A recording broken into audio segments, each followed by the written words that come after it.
लाडकी बहीण योजनेमुळे विरोधक घाबरलेत. अकोल्यातील सभेत देवेंद्र फडणवीसांचा विरोधकांवर हल्लाबोल.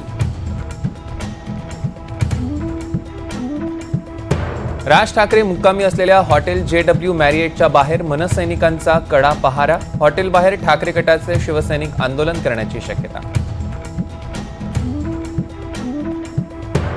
मुंबईतील माजी नगरसेवक, आमदार आणि खासदारांची मातोश्रीवरील बैठक संपन्न. विधानसभा निवडणुकीच्या तयारीला लागा. उद्धव ठाकरेंची सूचना.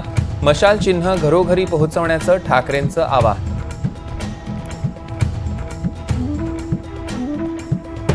विधानसभा निवडणुकीच्या पार्श्वभूमीवर राजकीय नेत्यांच्या सभांचा धडाका. एकनाथ शिंदे संभाजीनगरात, शरद पवारांचा सोलापुरात मेळावा, तर अजित पवार आणि मनोज जरांगेही मैदानात. 20 ऑगस्टला महायुतीचा पहिला मेळावा कोल्हापुरात. सरकारच्या योजना जनतेपर्यंत पोहोचवण्यासाठी राज्यभर महायुतीच्या मेळाव्यांचं आयोजन.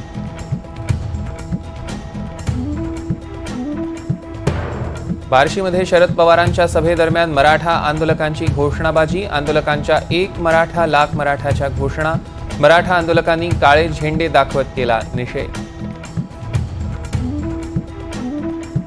उपमुख्यमंत्री अजित पवारांनी केशवराव भोसले नाट्यगृहाची केली पाहणी. नाट्यगृह पहिल्यासारखंच जोमानं उभं राहिलं पाहिजे, अजित पवारांचं विधान.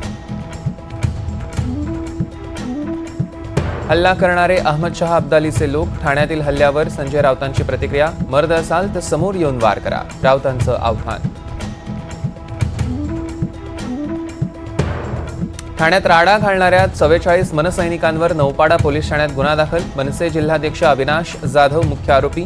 उद्धव ठाकरेंच्या गाडीवर हल्ला करणाऱ्या महाराष्ट्र सैनिकांचा शोध सुरू.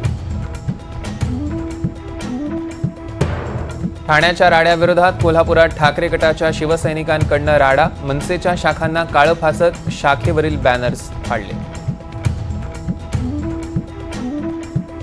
माजी परराष्ट्र मंत्री के नटवर सिंग यांचं शनिवारी रात्री दीर्घ आजारानं निधन. वयाच्या 93व्या वर्षी घेतला अखेरचा श्वास.